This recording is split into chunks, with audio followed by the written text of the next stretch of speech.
and yeah, it's painful. And watching Emily do the stunt work, I see her get hurt, you know, and it's impressive, and like, oh my God, her taking these bumps and these chops and these hits, it's no joke, you know, and they're full on going for it. And the stories that they tell as these professional wrestlers, the theater that they get into, they're artists.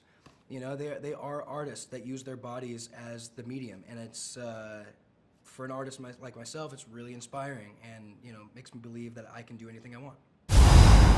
Looks like we're cleaning up every night of the week now. It's got me thinking, Billy. I want us secure as equal partners. Then do what's right for business. Honor the deal, or we shoot. You will do what I say, or you will find yourself cleaning toilets in some arena after my show comes through.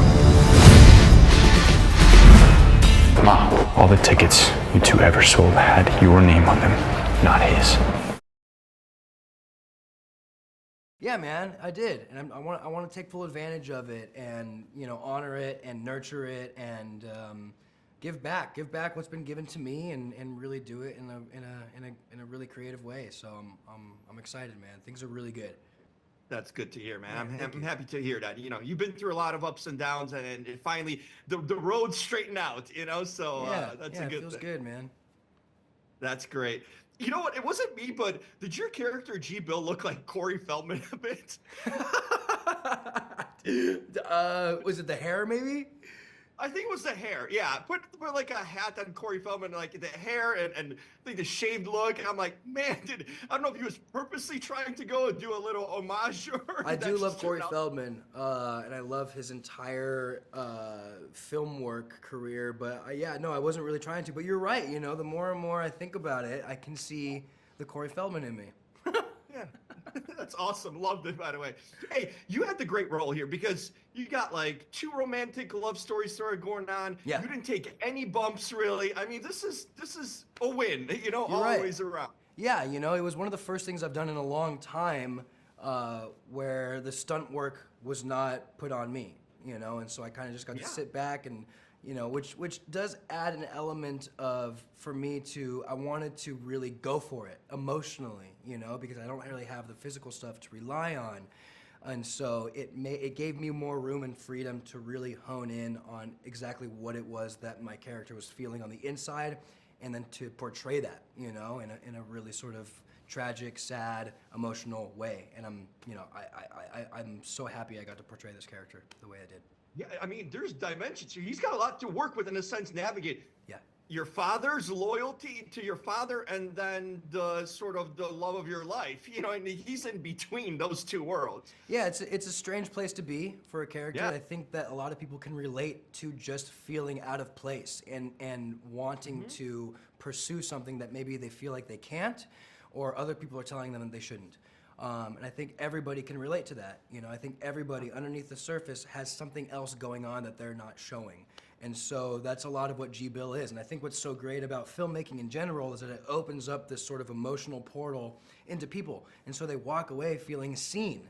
You know, they can see a movie and be like, wow, I'm going through that now, or it's making me realize that I have, you know, some stuff to work on, or that it's a therapeutic process for people. And I think as tragic as my character G-Bill's story is, I think a lot of people can feel seen throughout it, you know. And so yeah, it's a tough one. He's in a pretty weird predicament, and it doesn't end well for him. So.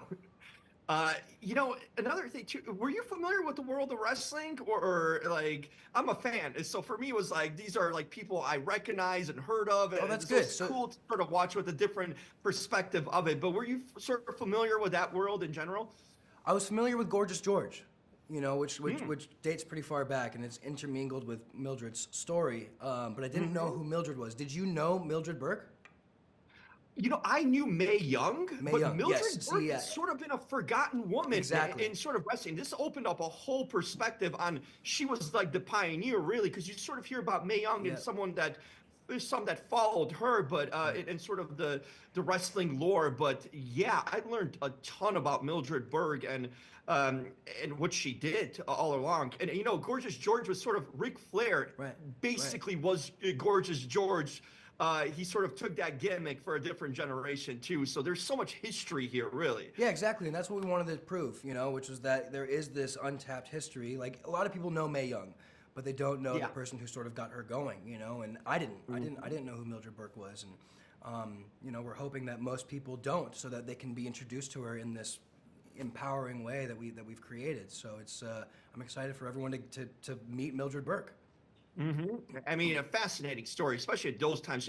She was way ahead of her time. Yeah, man. Like, it's one of those things like most people would have quit, you know, miles before she did, you know, and I don't know how she had the tenacity and determination and just toughness, mental and physical, to persevere and get through all of her challenges. And it really is. She's one of the most inspiring women, I think, out there. So I'm happy that we're showcasing that. Especially for the times, you know, when you look at those times, the 40s and 50s, I mean, that stuff was unheard of. Women were like homemakers at best, you know, and here she was doing something completely, being a single mom and just, you know, just doing unthinkable things, really. So. Yeah, it's an amazing message for all women out there. If Mildred could do it at the time that she did, you can do anything, you know. So it's needed, always. Yeah. Hey, you guys had Jim Cornette there on set. He's a wrestling encyclopedia. He's one of the greatest wrestling historians. I don't know if you talked to him off set or anything, but the man is one of the greatest living minds in terms of wrestling history. That's what I think is so fun about this movie, is that we have Jim, and we've got all these other people who are actually wrestlers in our movie, you know, and I think that's such a fun way to sort of, it's an honor to be able to showcase that for our film. But yeah, having Jim there, first of all, he's an incredible actor. I thought he was so good.